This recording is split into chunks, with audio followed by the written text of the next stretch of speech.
Hello everyone. तो चलिए शुरू करते हैं हम लोग कैपेसिटर का अपना नेक्स्ट लेक्चर। ठीक है, पिछले लेक्चर में हम लोगों ने देखा था कि कैपेसिटर के बारे में हमें कैसे पता चला था, क्या उसका यूज है, और किसी भी कंडक्टर का अगर कैपेसिटेंस निकालना होता है तो कैसे कैलकुलेट करते हैं। ठीक है, आज हम लोग देखने वाले हैं, थोड़ा सा पहले एक देखेंगे कि एक कंडक्टर जो है वो मैक्सिमम कितना चार्ज स्टोर कर सकता है और उसके कैपेसिटेंस में क्या रिलेशन होता है। ठीक है, और इसके अलावा हम लोग अलग अलग तरह के कैपेसिटर लेंगे, जैसे कि आइसोलेटेड कंडक्टर रहेगा, ठीक है, स्फेरिकल कंडक्टर, ठीक है, उसके बाद कुछ स्फेरिकल कैपेसिटर रहेंगे, ठीक है, सिलेंड्रिकल कैपेसिटर और पैरेलल प्लेट कैपेसिटर। इन सब का हम लोग कैपेसिटेंस कैलकुलेट करेंगे। ठीक है, तो सबसे पहले हम लोग देखते हैं कि एक कंडक्टर जो है वो कितना मैक्सिमम चार्ज स्टोर कर सकता है, ठीक है, और उसके कैपेसिटेंस में क्या रिलेशन होता है। ठीक है, तो पहले शुरू करते हैं हम लोग क्या कि relation between Q max and C of a conductor. ठीक है, यहाँ पे Q max क्या है हमारा कि वो मैक्सिमम कितना चार्ज स्टोर कर सकता है, और C क्या है हमारा कैपेसिटेंस। ठीक है, तो चलो यार मान लेते हैं कि कोई भी एक रैंडम शेप का हम लोगों ने कंडक्टर ले लिया। ठीक है, ये एक ऐसे मीडियम में रखा गया है कि जिसका डाइलेक्ट्रिक स्ट्रेंथ जो है वो EB है। डाइलेक्ट्रिक स्ट्रेंथ क्या होता है कि वो मैक्सिमम इलेक्ट्रिक फील्ड जिस समय इसके चार्ज जो होने लगेंगे वो क्या होने लगेंगे, लीक होने लगेंगे। कि अगर आपने कंडक्टर के ऊपर कुछ चार्ज दे रखा है तो वो धीरे धीरे बाहर निकलने लगेंगे। पिछले लेक्चर में हमने देखा है। ठीक है, या फिर ऐसे बोल सकते हो कि जैसे इस बॉडी के ऊपर हम लोग चार्ज देते हैं तो इस मीडियम के जो डाइपोल्स रहते हैं वो पोलराइज होना शुरू होते हैं, और जैसे ही एक मैक्सिमम एक पर्टिकुलर इलेक्ट्रिक फील्ड आती है जिस पे क्या होता है कि ये जो डाइपोल्स होते हैं वो ब्रेक डाउन हो जाते हैं, ब्रेक करना शुरू कर देते हैं। वही हमारा क्या होता है, ये dielectric strength of the medium, उसको हम लोग किससे डिनोट कर रहे हैं, EB से। तो अब एक बात सोचो कि इस EB के जो कॉरेस्पॉन्डिंग पोटेंशियल होगा कंडक्टर का, ऑब्वियसली अगर मान लो हम लोग कुछ चार्ज देते जा रहे हैं तो ऑब्वियसली इसका कुछ ना कुछ एक कंडक्टर का एक पोटेंशियल होगा। ठीक है, तो जिस समय जब इसके पास आसपास जो रहे वो क्या पहुंच जाए, EB अगर इलेक्ट्रिक फील्ड हो, उस समय जो कंडक्टर का जो पोटेंशियल होगा उसको हम लोग बोलते हैं ब्रेक डाउन पोटेंशियल। क्या बोलते हैं हम लोग, ब्रेक डाउन पोटेंशियल। ठीक है, और इसको डिनोट करते हैं हम लोग VB से, ब्रेक डाउन पोटेंशियल, और इसको डिनोट करते हैं हम लोग VB से। ठीक है, सपोज उस समय इसके ऊपर जो चार्ज है वो कितना है, Q max, चूंकि वही मैक्सिमम चार्ज जो है वो ये कंडक्टर स्टोर कर सकता है। इसके ऊपर मैक्सिमम कितना चार्ज है उस समय, Q max है। कब, जब इसका पोटेंशियल किसके बराबर है, VB के बराबर। ठीक है, तो अगर इसका कैपेसिटेंस C है तो हम लोग क्या लिखते हैं कि Q max equals to C into VB। ये हमारा रिलेशन होता है किसके बीच, कि जब वो मैक्सिमम चार्ज स्टोर कर रहा होगा और ये कैपेसिटेंस के बीच। ठीक है, ये VB क्या होगा हमारा, ब्रेक डाउन पोटेंशियल। यहाँ से चाहे तो हम लोग C इक्वल्स टू लिख सकते हैं कि Q मैक्सिमम अपॉन कितना, VB के बराबर। और एक बात ध्यान रखना कि ये जो कैपेसिटेंस होता है वो डिपेंड करता है किस पे, मीडियम में के ऊपर, कि किस मीडियम में इस कंडक्टर को रखा गया है और इसका शेप और साइज क्या है। ये Q max और VB पे डिपेंड नहीं करता है। ये चीज हमें ध्यान रखना है कि ये C जो होता है वो independent of, C is independent of Q max, या ऐसे इन जनरल Q से भी क्या होता है, इंडिपेंडेंट होता है, एंड V। ठीक, हम लोग शुरू करने वाले हैं कि अलग अलग तरीके के कैपेसिटर होंगे। ठीक है, उनका कैपेसिटेंस कैलकुलेट करेंगे। जैसे मान लो एक आइसोलेटेड स्फीयर रहेगा, ऑब्वियसली वो कुछ चार्ज स्टोर कर सकता है, यानी उसके अंदर भी चार्ज स्टोर करने की कुछ ना कुछ कैपेसिटी है, तो उसका कैपेसिटेंस निकालेंगे। ठीक है, और भी अलग अलग केसेस देखते हैं। तो सबसे पहले निकालते हैं capacitance of an isolated sphere. ठीक है, एक आइसोलेटेड स्फीयर का हम लोग कैपेसिटेंस पहले निकालते हैं, ठीक है। तो मान लिया एक कंडक्टिंग स्फीयर है जिसका रेडियस कितना है, कैपिटल आर के बराबर। ये हमारा कैसा स्फीयर है, कंडक्टिंग स्फीयर। जो भी चार्ज देंगे कहाँ पे जाकर के डिसाइड करेगा, सरफेस पे, ठीक है। मान लेते हैं कि इन्फिनिटी से, ठीक है, कितना चार्ज ला रहे हैं, टोटल क्यू चार्ज ला रहे हैं। कितना चार्ज, टोटल क्यू चार्ज ला रहे हैं, ठीक है। एक बात देखो यार, कैपेसिटेंस हमने कैसे डिफाइन किया था कि C equals to Q upon delta V का मॉड, ये लिखा था अपन ने एक्सप्रेशन किसी भी कंडक्टर का। यहाँ से हमने क्या लिखा था, Q अपॉन डेल्टा वी को क्या लिखेंगे, तो mod of integration of E dot D R, यही लेंगे। अब यहाँ से अगर E डॉट डी आर करते हैं का मॉड क्या आएगा, तो माइनस ये हो जाएगा अपने पास integration of E dot D R, यही आएगा। ये हमारा एक्सप्रेशन है जिसके थ्रू हम लोग क्या करेंगे, किस कैपेसिटेंस निकालने वाले हैं C, ठीक है। लिमिट यहाँ पे कहाँ से कहाँ तक पुट करते हैं कि जहाँ से भी चार्ज को लाते हैं। तो जब हम लोग बात ही कर रहे हैं एक आइसोलेटेड स्फीयर की, तो हम लोग चार्ज कहाँ से लाएंगे, इन्फिनिटी से। कहाँ से लाएंगे, इन्फिनिटी से ला रहे हैं, ठीक है भाई। चलो इन्फिनिटी से लाए, कहाँ तक, तो इसके सरफेस तक लाते हैं, ठीक है। अब एक बात सोचो कि यहाँ से अगर हम लोग कैलकुलेट करें कि मान लो कि किसी भी टाइम t पे इसके ऊपर जो चार्ज है वो कितना है, तो किसी भी टाइम t पे इसके ऊपर चार्ज मान लिया हमने कि स्मॉल q है, किसके बराबर है, स्मॉल q। यहाँ से अगर देखते हैं तो इलेक्ट्रिक फील्ड किधर के डायरेक्शन में, इधर के डायरेक्शन में, और जो डिस्प्लेसमेंट होगा वो पीछे के डायरेक्शन में, क्योंकि हम लोग धीरे धीरे चार्ज पार्टिकल को इधर की तरफ ला रहे हैं, ठीक है। कहीं भी इधर से ला रहे हैं तो रेडियली इनवर्ट यहाँ पे। तो E और DR के बीच का एंगल कितना, 180 डिग्री। तो क्या लिखेंगे, तो यहाँ से उस समय अपने पास सबसे पहले डेल्टा V कैलकुलेट करते हैं। Delta V equals to, delta V का मॉड ले रहे हैं, ठीक है, इक्वल्स टू किसके बराबर, तो वो integration of E dot D are, ठीक है।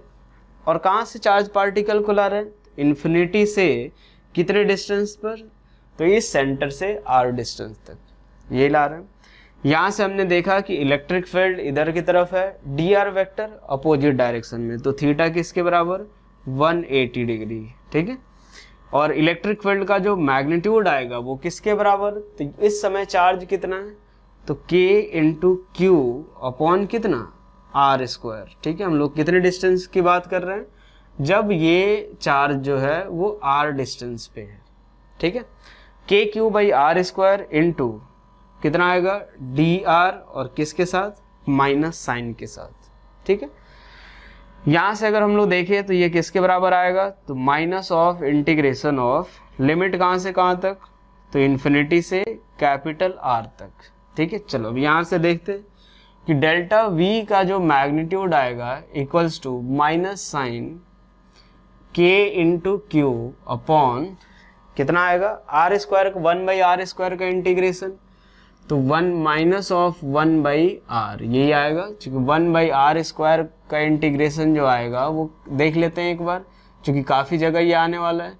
तो इंटीग्रेशन ऑफ r की पावर -2 dr यही आएगा।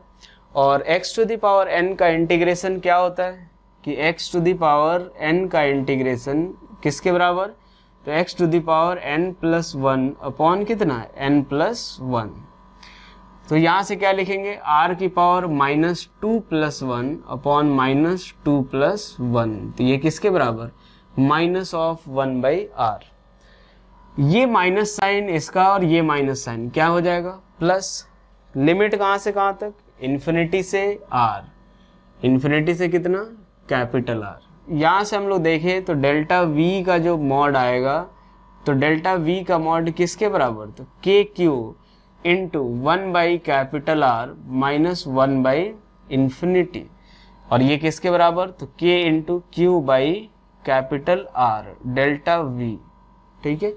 ये हमारे पास आ गया क्या, डेल्टा V। ये कब की बात है कि जब टोटल चार्ज हम लोग कितना लाए हैं, स्मॉल q, इसको भी हम लोग ले लेते हैं स्मॉल क्यू ही टोटल, ठीक है, क्योंकि बाकी उसका कुछ खास काम है नहीं। डेल्टा V का मॉड जो आया वो किसके बराबर आ रहा है, तो k into small q by r. ये कब का पोटेंशियल है, जब हमने कितना चार्ज लाया है, स्मॉल क्यू। तो सी की वैल्यू उठा के पुट करते हैं, सी इक्वल्स टू तो q upon k q into कितना, कैपिटल आर। क्यू से क्यू कैंसिल आउट हो जाएगा, किसके बराबर हो जाएगा, 4 pi epsilon naught into R. यही हमारा क्या होगा, कैपेसिटेंस। ठीक है, यानी एक आइसोलेटेड स्फीयर का, कंडक्टिंग स्फीयर का जो कैपेसिटेंस होगा वो किसके बराबर, तो 4 pi epsilon naught into R के बराबर। ठीक है, एक बात सोचो, सबसे पहले अगर मान लो कि इफ मीडियम अगर जो होता, if medium has dielectric constant कितना, एप्सिलॉन आर हो जाता। यानी जो स्फीयर हमारे पास रखा हुआ है, सपोज ये हमारा स्फीयर रखा हुआ है, एक ऐसे मीडियम में रखा हुआ है जिसका डाइलेक्ट्रिक स्ट्रेंथ कितना हो, एप्सिलॉन आर के बराबर। भाई जो रिलेटिव परमिटिविटी हम लोग इलेक्ट्रोस्टैटिक्स में पढ़े थे। ठीक है, और इसका रेडियस कितना है, कैपिटल आर के बराबर। ठीक है, तो इस केस में जो कैपेसिटेंस आता है वो किसके बराबर, तो 4 pi epsilon naught into epsilon r into capital R. ठीक है, ये चीज हम लोग ध्यान रखेंगे, आगे भी काम आता रहेगा। ठीक है, अब एक बात देखो, मान लो हम लोग अर्थ का कैपेसिटेंस निकालते हैं। ठीक है, तो अर्थ के लिए अर्थ का रेडियस कितना हो गया, तो अर्थ का रेडियस होता है 6.4 इंटू 10⁻6 किलोमीटर। ठीक है, और जब इसकी वैल्यू पुट करते हैं, तो यहाँ पे अगर इसकी वैल्यू पुट करें इस वाले फॉर्मूले में, तो हमारे पास जो कैपेसिटेंस आता है वो आता है 700 माइक्रोफैराड। ये चीज देखो कि अर्थ जितना बड़ा अगर एक कंडक्टर लिया जाए तो उसका कैपेसिटेंस जो आएगा वो कितना होगा, तो 711 माइक्रोफैराड। यानी सोचो कि फैराड जो है वो कितनी ज्यादा बड़ी यूनिट है। ठीक है, यानी हम लोग एक तरीके से बोल सकते हैं कि हमारे पास जितने भी कैपेसिटर होंगे उनका कैपेसिटेंस जो होगा वो 1 फैराड के आसपास आना तो मुश्किल ही है। ठीक है, इसीलिए हम लोग क्या बताया था स्टार्टिंग में कि जनरली क्या यूज करते हैं, micro farad, nano farad, pico farad. ठीक है, क्यों, क्योंकि फैराड देकर सोचो काफी ज्यादा बड़ी यूनिट है। ठीक है, तो ये हमारा जब भी आएगा तो अब जो भी हमारे पास कैपेसिटेंस आएगा किसी भी कंडक्टर का तो जनरली माइक्रो, पिको और नैनो में ही रहेगा। स्फीयर का ही हम लोग एक कैपेसिटेंस निकालते हैं। ठीक है, लेकिन अब क्या रहेगा कि कुछ पार्ट तक डाइलेक्ट्रिक रहेगा, मतलब कोई और मीडियम रहा कुछ पार्ट तक, उसके बाद क्या है, एयर है। जैसे एक हमने मान लिया है कि स्फीयर, कंडक्टिंग स्फीयर, जिसका रेडियस कितना मान लेते हैं, R1। कितना रेडियस, R1। इसके बाद R2 रेडियस तक जो है कोई एक दूसरा मीडियम है। ठीक है, एक दूसरा मीडियम है और जिसकी रिलेटिव परमिटिविटी कितनी है, एप्सिलॉन आर। और इसके बाद एक काम करते हैं, इसका रेडियस कितना ले लेते हैं, R2। इसके बाद इन्फिनिटी तक जो है वो क्या प्रेजेंट है, एयर या फिर वैक्यूम, जो भी ले लो दोनों सेम ही है। ठीक है, दोनों की परमिटिविटी हम लोग एप्सिलॉन नॉट ही मान के चलते हैं। ठीक है, अब इस केस में इस स्फेरिकल कंडक्टर का जो है हमें कैपेसिटेंस निकालना है। तो चलो यार क्या करते हैं कि चार्ज हम लोग जो लाएंगे वो कहाँ से लाएंगे, इन्फिनिटी से, क्योंकि यहाँ दूसरा कोई स्फीयर तो है नहीं। ठीक है, जनरली आगे चल के हमारे पास 2 स्फीयर होंगे। ठीक है, हमने पिछले लेक्चर में ये भी देखा था कि जब भी हमारे पास 2 स्फीयर, 2 अगर कंडक्टर होते हैं तो उस केस में हमारा कैपेसिटेंस क्या होता है, ज़्यादा होता है। तो आगे चल के जब भी अगर हम लोग कैपेसिटर बनाना भी होगा तो हम लोग 2 प्लेट यूज करेंगे। ठीक है, तो यहाँ पे अपने पास उस केस में क्या रहेगा कि एक प्लेट से दूसरे प्लेट तक चार्ज लाएंगे, लेकिन यहाँ पे तो सिंगल एक कंडक्टर है तो हम लोग चार्ज कहाँ से लाते हैं, इन्फिनिटी से। ठीक है, अगर इन्फिनिटी से चार्ज ला करके रखा हमने तो इस केस में r डिस्टेंस पे, ठीक है, लाया, r डिस्टेंस तक लाया, उसके बाद dr डिस्टेंस जो है इधर की तरफ ला रहे हैं। ठीक है, जो इलेक्ट्रिक फील्ड होगा इधर की तरफ होगा। ठीक है, इलेक्ट्रिक फील्ड की जो वैल्यू होगी वो अलग अलग होगी, एक बार R2 से बाहर वाले पार्ट के लिए और एक बार इस डाइलेक्ट्रिक के अंदर। ठीक है, तो जो electric field greater than R2 है, मतलब R जब ग्रेटर देन किससे है, R2, तो उस समय इलेक्ट्रिक फील्ड हम लोग क्या ले रहे हैं, E2। ठीक है, या एक काम करते हैं, E1 ले लेते हैं। और जब R ग्रेटर देन किससे है, R1, और लेस देन किससे है, R2, तो उसके लिए इलेक्ट्रिक फील्ड हम लोग क्या ले लेते हैं, E2। ठीक है, मतलब इसके बाहर के लिए हम लोग इलेक्ट्रिक फील्ड E2 और इसके बीच में इलेक्ट्रिक फील्ड, इसके सॉरी बाहर के लिए इलेक्ट्रिक फील्ड E1 और इसके बीच में इलेक्ट्रिक फील्ड E2, दोनों रेडियली आउटवर्ड होंगे। दोनों क्या होंगे? रेडियली आउटवर्ड, इसमें कोई दिक्कत नहीं है, ठीक है। हाँ, मैग्नीट्यूड अलग अलग होगा, ठीक है, देख लेंगे क्या निकालते हैं। अब अगर इसका कैपेसिटेंस अगर हम लोग को निकालना है तो C इक्वल्स टू क्या लिखते हैं हम लोग? Q अपॉन डेल्टा V का मॉड, ठीक है, डेल्टा V का मॉड। और डेल्टा V का मॉड किसके बराबर आता है? तो integration of E dot dr, यही आता है, ठीक है। अब हम लोग सबसे पहले तो डेल्टा V की वैल्यू निकालते हैं। तो डेल्टा V का मैग्नीट्यूड किसके बराबर? तो ये आएगा integration of E dot dr, ठीक है। कहाँ से कहाँ तक? इन्फिनिटी से R1 तक, क्योंकि जो चार्ज ला रहे हैं वो कहाँ से कहाँ तक ला रहे हैं? इन्फिनिटी से R1 डिस्टेंस तक ला रहे हैं, ठीक है। तो इसको दो पार्ट में ब्रेक करते हैं, एक E1 into d are into कितना? cos 180, ठीक है। यहां से देखो E1 हमारा क्या है? जब R जो है ग्रेटर देन R2, इससे बाहर वाले पार्ट के लिए इलेक्ट्रिक फील्ड हमने क्या ले लिया? E1। तो E1 into d are into cos 180, ठीक है। लिमिट कहां से कहां तक? तो इन्फिनिटी से कहां से ले आएंगे? R2 तक, ठीक है, क्योंकि इलेक्ट्रिक फील्ड E1 कहां से कहां तक है? इन्फिनिटी से R2 तक है। प्लस फिर से क्या लिखेंगे? Integration of E2 into d are. मैंने बताया था कि जो इलेक्ट्रिक फील्ड इसमें भी होगा वो रेडियली आउटवर्ड होगा और इसमें भी रेडियली आउटवर्ड। चार्ज पार्टिकल इधर की तरफ ला रहे हैं तो दोनों जगह थीटा की वैल्यू 180 डिग्री। तो ये कितना आ जाएगा? E2 into d are into cos 180 degree. Limit कहाँ से कहाँ तक? R2 से R। चलो यहाँ पे जो इलेक्ट्रिक फील्ड आएगी वो किसके बराबर? तो के क्यू अपॉन कितना? R square into d r cos 180 minus sign, limit कहाँ से कहाँ तक? इन्फिनिटी से R2, ठीक है। यहाँ पे भी cos 180 के साथ माइनस साइन आएगा, k इंटू क्यू अपॉन, एक बात अब ध्यान रखना यहाँ पे, ये जो E2 जो इलेक्ट्रिक फील्ड है वो एक ऐसे मीडियम के अंदर है जहाँ पे डाइलेक्ट्रिक स्ट्रेंथ कितनी है, सॉरी जो रिलेटिव परमिटिविटी कितनी है? एप्सिलन R के बराबर।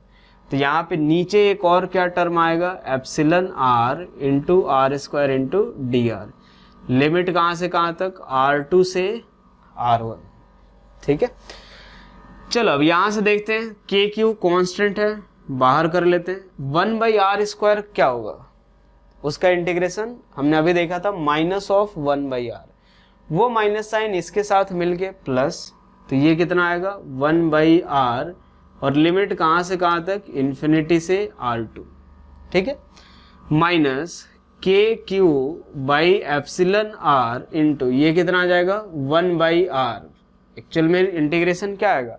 माइनस ऑफ 1/r, ये माइनस साइन इसके साथ मिलके क्या बनाएगा? प्लस। लिमिट कहां से कहां तक? तो ये लो भाई R2 से लेके R1। ये वैल्यू किसके बराबर? तो के क्यू और इंटू कितना? 1/r2। तो यहां से ये किसके बराबर? के क्यू बाई R2 प्लस ये कितना? 1/∞ 0 होगा, के q by epsilon R into ये कितना? 1/r1 माइनस ऑफ 1/r2, यही आएगा। यहां से अगर सॉल्व करें तो ये किसके बराबर आएगा? k इंटू क्यू कॉमन ले लेते हैं, क्या बचेगा? 1/r2 plus 1/एप्सिलन R1 minus 1/एप्सिलन R2, यही आएगा, ठीक है। अब एक बात सोचो, यहां से अगर देखें थोड़ा और इसको सॉल्व करें तो के क्यू इंटू यहां से ये कितना आ जाएगा? तो 1/एप्सिलन R इंटू R1 प्लस इन दोनों को सॉल्व करें तो क्या मिलेगा अपने को? 1/r2 इसमें से कॉमन ले लेते हैं और बचेगा क्या? Epsilon R minus 1 upon epsilon R, यही आएगा। सभी को समझ आ रहा है? इसमें से 1/r2 कॉमन लिया तो यहाँ 1 बचेगा माइनस ये पूरा बचेगा, इसको सॉल्व कर दिया मैंने, ठीक है। यहाँ से अगर c की वैल्यू लिखे तो c इक्वल्स टू किसके बराबर? तो c इक्वल्स टू जो आएगा तो q अपॉन के क्यू और k की वैल्यू हम लोग क्या लिख सकते हैं, तो 1/4 पाई एप्सिलॉन नॉट, ठीक है, और ये पूरा टर्म नीचे, ठीक है, तो यहाँ से क्या बचेगा, तो 1/एप्सिलॉन r into r1 plus 1/r2 into epsilon r minus 1 upon epsilon r। यहाँ से q से q कैंसिल आउट, ये क्या बच जाएगा, 4 पाई एप्सिलॉन नॉट अपॉन, ठीक है, इसको अगर सॉल्व करें तो ये epsilon r into r1 into r2 पूरा ऊपर जाएगा, तो epsilon r into r1 into r2 क्या बचेगा, तो यहाँ पे r2 और यहाँ पे plus r1 into epsilon r minus 1। वैसे देखो ये फॉर्मूला याद करने की ज़रूरत नहीं है, जब भी अगर चाहिए होगा तो अपने को ये इस तरह से डिराइव कर सकते हैं, ठीक है, बाकी अगर किसी को याद करने की इच्छा हो तो कर सकते हो, ठीक है यार। अब नेक्स्ट हम लोग कैलकुलेट करते हैं क्या, कि एक स्फेरिकल कैपेसिटर जो होगा उसके कारण उसका कैपेसिटेंस निकालते हैं, ठीक है। तो क्या हम लोग नेक्स्ट देखने जा रहे हैं, capacitance of spherical capacitance, spherical capacitor, capacitance of spherical capacitor, ठीक है। एक स्फेरिकल कैपेसिटर है, उसका हम लोग अब कैपेसिटेंस निकालेंगे। आज के पूरे लेक्चर में अलग अलग तरह का जो कैपेसिटर होगा बस कैपेसिटेंस ही उनका निकालेंगे, ठीक है। अभी तक हम लोग क्या करते थे कि एक सिंगल स्फेयर लेते थे, आइसोलेटेड स्फेयर की बात भी कर रहे थे। अब हम लोग क्या लेने वाले हैं कि स्फेरिकल कैपेसिटर, यानी जब भी अगर कैपेसिटर की बात करते हैं तो कितने प्लेट आएंगे, 2, ठीक है, 2 प्लेट आएंगे। अब 2 प्लेट आएंगे, 2 प्लेट कैसे होंगे, यहाँ पे स्फेरिकल होंगे। पिछले क्लास में मैंने बताया था कैसा भी हो शेप हम लोग क्या बोलते हैं, प्लेट ही बोलते हैं। तो मान लेते हैं कि 2 कंडक्टिंग स्फेयर लिया हमने, ठीक है, एक का रेडियस मान लेते हैं कितना, r1 और दूसरे का रेडियस r2, ठीक है। बाहर वाले स्फेयर से हम लोग q चार्ज इधर की तरफ ट्रांसफ़र कर रहे हैं, बाहर वाले चार्ज से q चार्ज हम लोग अंदर वाले की तरफ ट्रांसफ़र कर रहे हैं। तो इसके ऊपर कैसा चार्ज, पॉजिटिव, और इसके ऊपर नेगेटिव चार्ज। कैसा चार्ज आएगा भाई, नेगेटिव चार्ज। तो यहाँ बाहर जो होगा बाहर इंड्यूस कैसा होगा, पॉजिटिव चार्ज, लेकिन जैसे ही हम लोग ग्राउंड से कनेक्ट करेंगे क्या हो जाएगा कि ये इलेक्ट्रॉन भेज करके ये पूरे बाहर वाले जो पॉजिटिव चार्ज है उसको न्यूट्रल कर देगा, ठीक है। अब हम लोग देखते हैं कि यहाँ पे अगर कैपेसिटेंस डिफाइन करना हो, capacitance C equals to, capacitance C equals to क्या आएगा, तो Q जो चार्ज हमने ट्रांसफ़र किया है अपॉन डेल्टा V। अब डेल्टा V का मॉड लेंगे तो यहाँ पे किसके बीच लेंगे, तो मान लो इस स्फेयर को A ले लेते हैं और इस स्फेयर को B, तो ये क्या आएगा, तो Q अपॉन VA माइनस कौन सा, VB, VA माइनस क्या आएगा, VB। अब हमारा काम क्या है कि ये VA माइनस VB की वैल्यू निकालना, ठीक है। चलो एक काम करते हैं कि पहले ये हमने माना एक स्फेयर, इनर स्फेयर, और ये हमारा क्या है, एक आउटर स्फेयर, ठीक है। इसका रेडियस हमने कितना ले लिया था, r1, और इसका रेडियस r2। अब हम लोग देखते हैं कि यहाँ पे जो इलेक्ट्रिक फील्ड होगा वो क्या होगा, रेडियली आउटवर्ड, ये हमारा क्या होगा, इलेक्ट्रिक फील्ड, ठीक है। क्यू चार्ज को हम लोग क्या कर रहे हैं, क्यू चार्ज को इधर से इधर की तरफ ला रहे हैं, तो यहाँ से जो dr डिस्प्लेसमेंट होगा वो कुछ इधर की तरफ होगा। ये हमारा किस डिस्टेंस पे बात कर रहे हैं हम लोग, r डिस्टेंस पे, कि r डिस्टेंस पे क्यू चार्ज को dr डिस्प्लेसमेंट करने में कितना वर्क डन हो रहा है, ठीक है।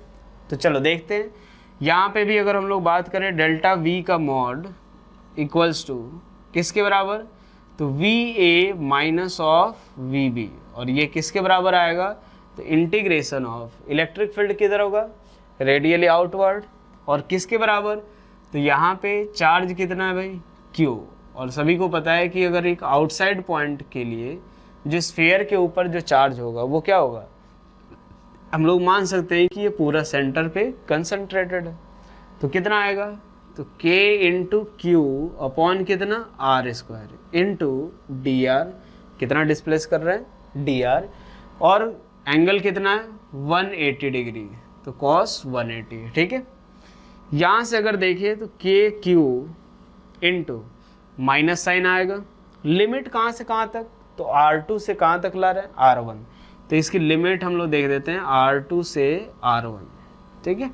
चलो भाई यहाँ से हम लोग देखें के क्यू 1/r² का फिर से इंटीग्रेशन क्या आएगा, -1/r, और -1/r जो होगा ये माइनस साइन इस cos 180 के माइनस साइन को क्या करेगा, दोनों मिल करके प्लस हो जाएंगे, और लिमिट फिर से कहाँ तक रहेगा, R2 से R1।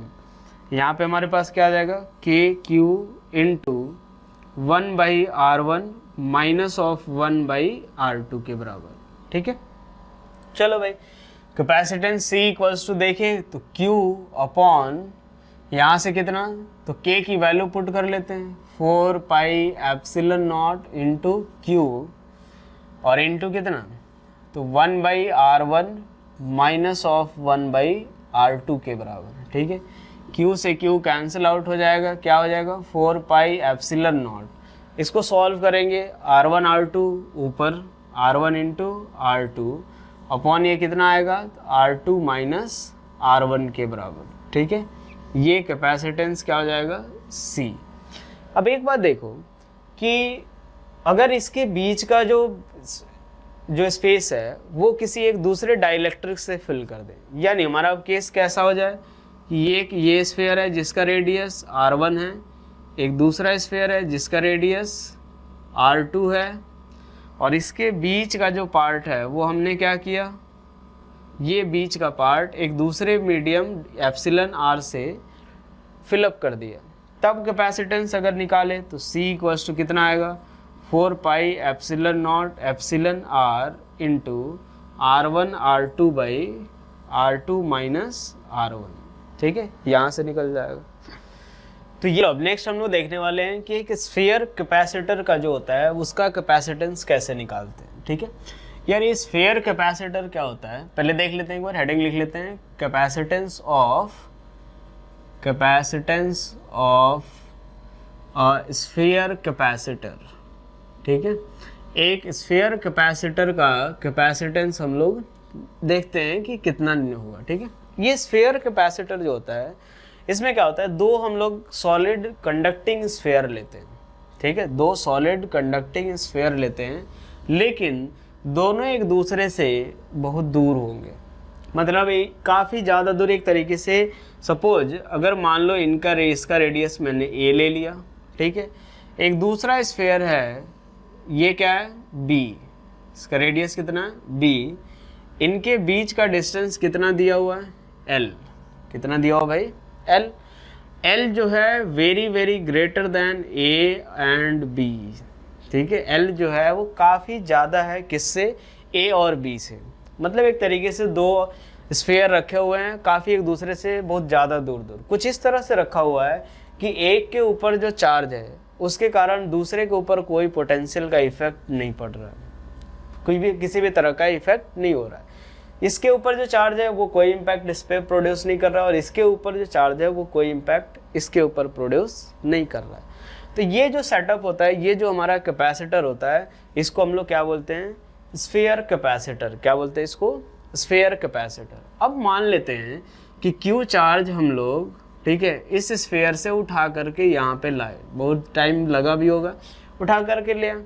इसके ऊपर कैसा चार्ज आएगा, प्लस Q, इसके ऊपर कैसा चार्ज आ जाएगा, प्लस Q चार्ज, और उस वाले स्फीयर पे कैसा चार्ज, तो माइनस Q चार्ज, ठीक है।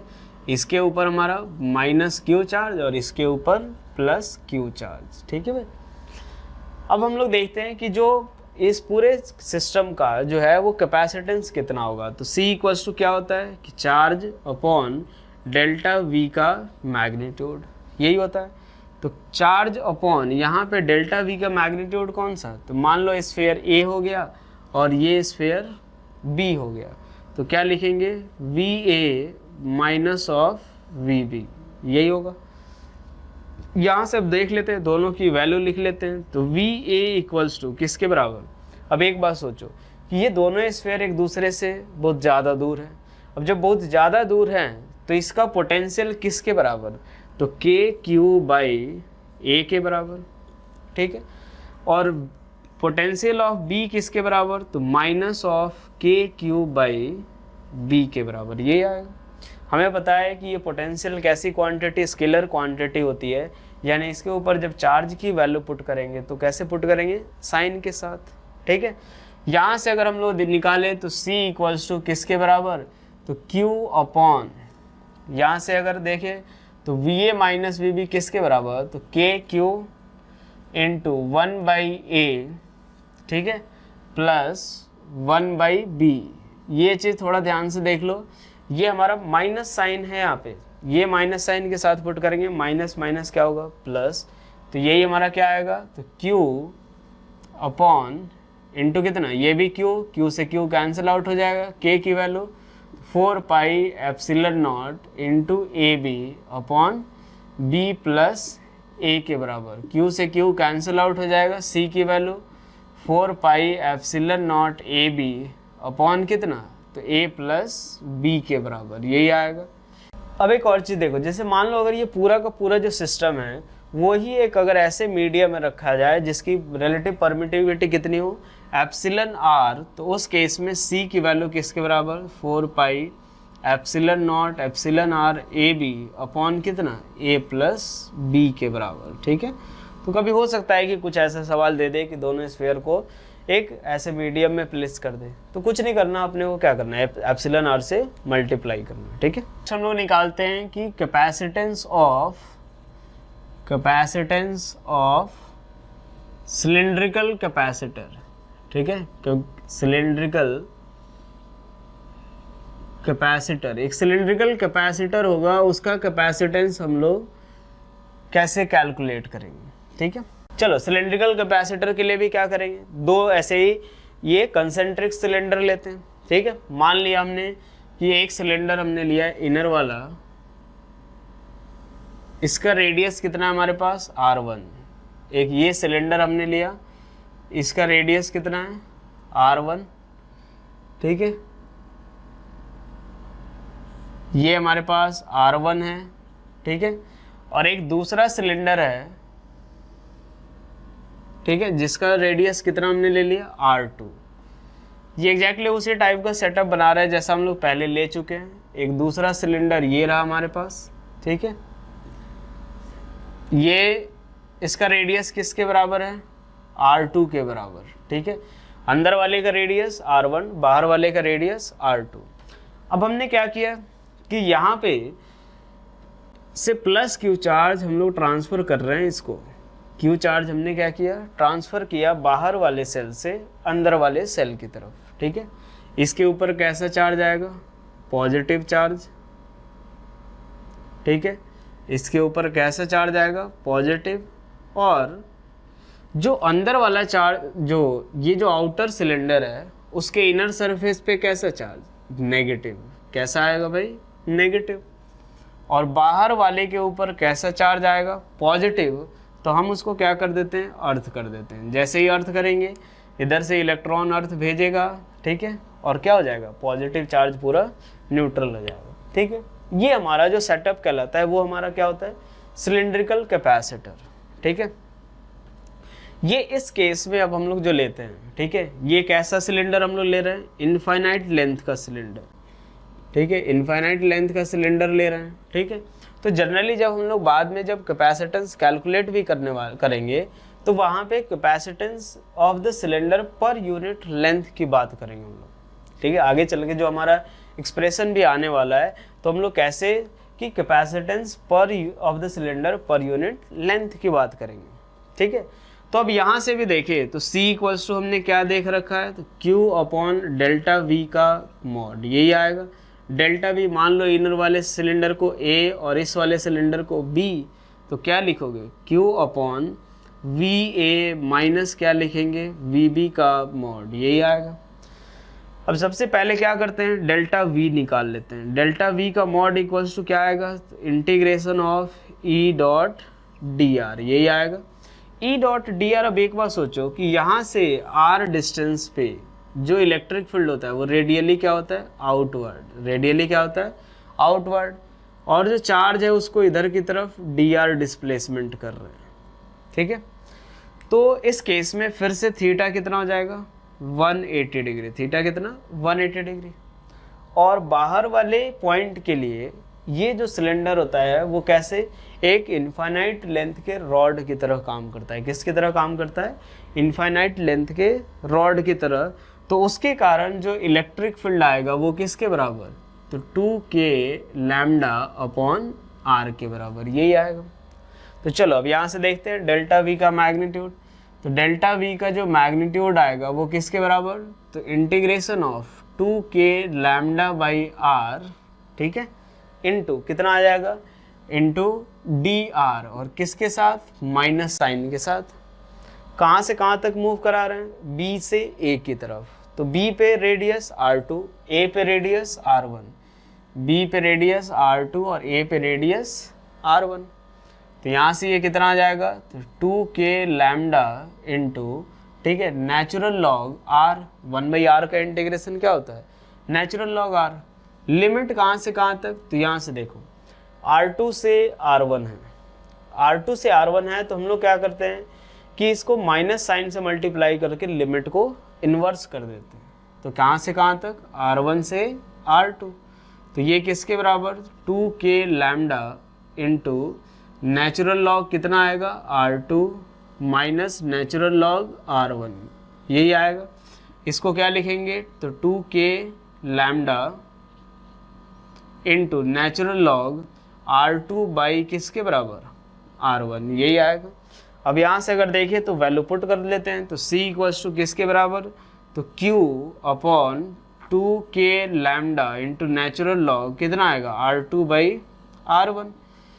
अब एक बात देखो, हमें तो चार्ज को रिप्लेस करना हो तो यहाँ से अगर मान ले कि l लेंथ का एक सिलेंडर लेते हैं, ठीक है, ये सिलेंडर कितने लेंथ का है? l। तो l को क्या लिख सकते हैं? q इक्वल्स टू कितना? लैम्डा जो है इसके बराबर, ये क्या है? लैम्डा की लीनियर चार्ज डेंसिटी। तो q को क्या लिख सकते हैं? Lambda into l। यहाँ पे जो हम लोग लैम्डा यूज कर रहे हैं ये हमारा क्या है? Linear charge density, linear charge density, ठीक है। चलो अब यहाँ से देखते हैं लैम्डा इंटू l अपॉन कितना? 2k इंटू कितना? लैम्डा, नेचुरल लॉग किसके बराबर? r2 by r1। यहाँ से देखो अगर c की वैल्यू तो ये आ गई अपने पास, c equals to l upon 2k into natural log r2 by r1। अब हमें ध्यान रखना है कि हमें कैपेसिटेंस पर यूनिट लेंथ की वैल्यू याद रखनी है अपने को, ठीक है। तो इसीलिए हम लोग क्या करेंगे? c डैश इक्वल्स टू, यानी क्या है? c अपॉन l, वो किसके बराबर? तो k की जगह पे 4 पाई एप्सिलॉन नॉट, तो ये 2 से कैंसिल आउट होकर क्या बचेगा? 2 पाई एप्सिलॉन नॉट, ठीक है, natural log r2 by r1, यही आएगा। अब एक बात ध्यान रखो, अगर मान लिया कि किसी ने इसके बीच का जो दोनों सिलेंडर है उसके बीच का जो स्पेस है वो किसी डाइलेक्ट्रिक से अगर फिल कर दिया जिसकी रिलेटिव परमिटिविटी कितनी है? एप्सिलॉन r, तो उस केस में जो कैपेसिटेंस आएगा वो किसके बराबर? तो 2 पाई epsilon not epsilon r upon natural log r2 by r1। Difference आता है, ठीक है, बहुत मामूली सा डिफरेंस होता है, लेकिन एक्चुअल जो होता है वो ग्रेटर होता है। ये फॉर्मूला से हमने जो कैलकुलेट किया। Capacitance of wire capacitor, capacitance of किसका?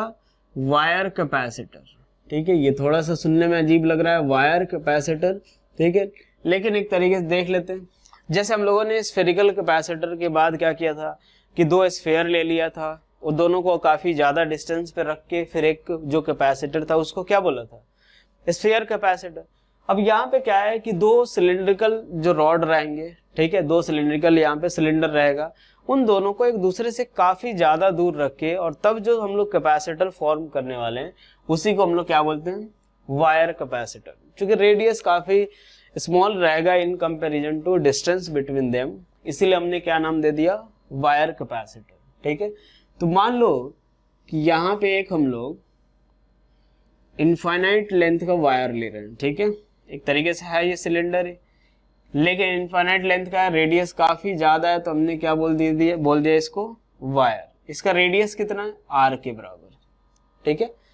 यहां से काफी ज्यादा दूर एक और वायर रखा हुआ है, ठीक है, इसका भी रेडियस कितना है? स्मॉल r के बराबर। इसका भी रेडियस कितना है, स्मॉल आर, कहाँ तक एक्सटेंडेड है, इन्फिनिटी तक, ठीक है। ये रेडियस कितना है, स्मॉल आर। अब एक बात देखो, इनके बीच का डिस्टेंस मान लेते हैं कितना है, स्मॉल डी के बराबर। कितना है इनके बीच का डिस्टेंस, स्मॉल डी। अब हमने क्या किया कि यहां से पॉजिटिव चार्ज उठा करके इसके ऊपर लाते हैं, ठीक है। पॉजिटिव चार्ज जैसे ही वहां से उठा करके यहां लाते हैं, इसके ऊपर क्या आएगा, नेगेटिव चार्ज, ठीक है। इसके ऊपर कैसा चार्ज आ जाएगा, नेगेटिव चार्ज, और इसके ऊपर कैसा चार्ज आएगा, पॉजिटिव। ये लो भाई, इसके ऊपर पॉजिटिव चार्ज आया, ठीक है। अब इस केस में हम लोग देखते हैं फिर से कैपेसिटेंस C इक्वल्स टू किसके बराबर, तो जो चार्ज अपॉन डेल्टा V का मॉड। डेल्टा V का मॉड मतलब ये VA हो गया और ये कौन सा हो गया, VB हो गया, ठीक है। चलो अब हम लोग क्या करते हैं, VA और VB दोनों की वैल्यू निकालते हैं। तो यहां से डेल्टा V की वैल्यू किसके बराबर, डेल्टा V का मॉड इक्वल्स टू क्या आएगा, तो integration of E dot D are. E dot D are कहां से कहां तक, B से A की तरफ, यही आएगा, क्योंकि चार्ज हमने यहां से इधर की तरफ लिया।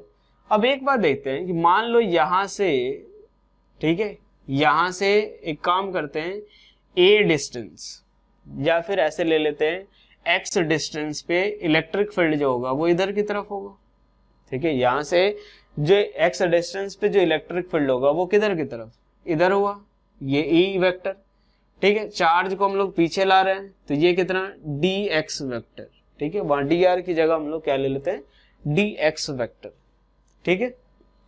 तो यहां पे जो इलेक्ट्रिक फील्ड होगा वो क्या होगा, तो इसके कारण इलेक्ट्रिक फील्ड और इसके कारण इलेक्ट्रिक फील्ड दोनों का समेशन होगा। इसके कारण इलेक्ट्रिक फील्ड इधर की तरफ E1 और इसके कारण इलेक्ट्रिक फील्ड इधर ही होगा, वो भी कितना, E2, ठीक है। यानी जो इलेक्ट्रिक फील्ड आएगा वो किसके बराबर, तो E1 vector plus E2 vector, यही आएगा। E1 वेक्टर की वैल्यू तो यहां से देख लेते हैं, तो 2k जो चार्ज डेंसिटी कितना मान लेते हैं, लैम्डा, और इसके ऊपर क्या रहेगा, माइनस लैम्डा। तो ये कितना आ जाएगा, तो E1 का जो मैग्नीट्यूड होगा वो किसके बराबर, तो 2k लैम्डा बाई x, ठीक है। यहां से x डिस्टेंस पे 2k लैम्डा बाई x, यहां से कितना डिस्टेंस, तो d माइनस एक्स, के डिस्टेंस कितना हो जाएगा, d माइनस एक्स। तो यहां से ये किसके बराबर, E2 equals to 2k lambda upon कितना, d माइनस एक्स। तो लिखते हैं डेल्टा V का mod equals to integration of, अब E वेक्टर को क्या लिख सकते हैं, E वेक्टर इक्वल्स टू क्या लिखेंगे, तो E1 इंटू dx इंटू कितना, cos 180 डिग्री, ठीक है, plus E2 into dx into cos 180 degree, यही लिखेंगे। अब यहां से देखो, ये इलेक्ट्रिक फील्ड E1 भी इधर, dx इधर, E2 इधर, dx इधर, ठीक है। यहां से E1 की वैल्यू किसके बराबर, तो 2k lambda upon x dx, ठीक है, माइनस साइन के साथ, तो क्या लिखेंगे, cos 180 हमारा माइनस, फिर से cos 180 माइनस आएगा, E2 की वैल्यू किसके बराबर, 2k lambda upon d minus x into D x, यही आएगा। ये हमारा क्या आ गया, डेल्टा V का मॉड। अब एक बात देखो, लिमिट थोड़ा ध्यान से इसमें देखना, ठीक है। हम लोग कहां से कहां तक ला रहे हैं, B से A तक। तो एक बात देखो, ये रहा, इसके सरफेस से चार्ज ला रहे हैं हम लोग, ये पूरा जो डिस्टेंस है वो कितना है, d, ये पूरा डिस्टेंस कितना है, d। यहां से अगर देखें तो ये कितना होगा, तो ये d माइनस आर, और जब चार्ज यहां पे लाएंगे तो कितने डिस्टेंस पे, r। फिर से एक बार देखो, चार्ज हम लोग यहां से उठा के यहां पे लाए, तो जब यहां पे रहेगा तो डिस्टेंस कितना, तो d माइनस आर, और जब यहां पे आएगा तो r। तो ये जो लिमिट होगा वो कहां से कहां तक, d माइनस आर से r, और ये भी लिमिट d माइनस आर से r, ठीक है। यहां से अगर देखिए, अब यहां से देखते हैं डेल्टा V का जो मॉड आएगा वो किसके बराबर, तो यहां से देखते हैं लिमिट इसका कितना, ये सॉरी 2k लैम्डा कांस्टेंट है, बाहर कर दो, बचा क्या, 1/x। 1/x अगर का इंटीग्रेशन क्या होगा, नेचुरल लॉग x। और हम लोग एक काम करते हैं, ये माइनस साइन के कारण लिमिट इनवर्स कर देते हैं, तो क्या आ जाएगा r से लेके d माइनस आर तक, ठीक है। उसके बाद माइनस कितना 2k लैम्डा कांस्टेंट है, बचेगा क्या 1 by D minus R D minus x D x, यही आएगा, ठीक है। अब थोड़ा ध्यान से देखते हैं इसका, ये 1 by a x plus b का जो इंटीग्रेशन होता है वो होता है natural log a x plus b upon कितना a के बराबर, ठीक है। यहां से कंपेयर करें, x का कोएफिशिएंट क्या है -1, b की जगह पे d है। x का कोएफिशिएंट अगर -1 है तो क्या करेंगे, यहाँ पे इसका जो इंटीग्रेशन आएगा वो क्या आएगा, तो natural log d minus x upon जो x का कोएफिशिएंट है -1, तो यहां से ये कितना माइनस ये माइनस मिलके क्या करेगा प्लस, यहां से सॉल्व कर लेते हैं। तो डेल्टा v इक्वल्स टू किसके बराबर 2k lambda into natural log, यहां से देखो एक बार d माइनस आर पुट करेंगे, ठीक है, और एक बार r, तो ये क्या आ जाएगा d माइनस आर अपॉन कितना r minus 2k lambda into, यहां से ये प्लस साइन आ जाएगा क्योंकि ये माइनस प्लस, ठीक है। क्या आएगा natural log d minus x, और लिमिट कहां से कहां तक, तो लिमिट रहेगा d माइनस आर से कहां तक r तक। अब इसको अगर सॉल्व करें तो क्या मिलेगा अपने को 2k lambda into natural log d minus r by r plus 2k lambda into natural log, एक बार हम लोग r पुट करेंगे तो d माइनस आर अपॉन, क्योंकि जो भी आएगा यहाँ पे d माइनस आर पुट करके वो नीचे ही आएगा, तो d माइनस आर कितना आ जाएगा, d ये पूरा प्लस आर हो जाएगा, तो ये भी कितना प्लस ये आ जाएगा, ठीक है। यहां से अगर सॉल्व करें तो ये किसके बराबर आएगा 4k lambda natural log d minus r upon r के बराबर। ये हमारा क्या आ गया डेल्टा v का मैग्नीट्यूड, ठीक है। तो चलो कैपेसिटेंस अगर निकाले तो c इक्वल्स टू क्या आएगा हम अपने पास q अपॉन, q को एक काम करते हैं क्या लिख देते हैं, तो लैम्डा इंटू एल, ठीक है, अपॉन 4 k की जगह पे क्या लिख सकते हैं 4 pi epsilon naught into lambda natural log कितना d minus r upon r के बराबर, लैम्डा से लैम्डा कैंसिल आउट 4 से 4। अब फिर से हम लोग यहाँ पे क्या कैलकुलेट करेंगे, तो कैपेसिटेंस पर यूनिट लेंथ, तो ये कितना आ जाएगा c dash equals to c by l equals to कितना आ जाएगा pi epsilon naught upon natural log d minus r upon r के बराबर, ठीक है। अब एक बात और ध्यान रखो, थोड़ा सा अप्रोक्सीमेशन यहाँ पे और लगाते हैं, क्योंकि हमने कंडीशन क्या ले ली थी कि d is very very greater than r, ठीक है, ये स्टार्टिंग में मैंने बताया था। तो d is very very greater than r, तो d माइनस आर किसके बराबर d के बराबर, तो c डैश की value pi epsilon naught upon natural log d upon r के बराबर, ठीक है। यही हमारा क्या होगा फाइनल आंसर जो इस वायर कैपेसिटर का कैपेसिटेंस होगा, ठीक है। यहाँ भी ध्यान रखना फ्रिंजिंग इफेक्ट प्रोड्यूस होता है लेकिन हम उसको नेग्लेक्ट करके चलते हैं, ठीक है।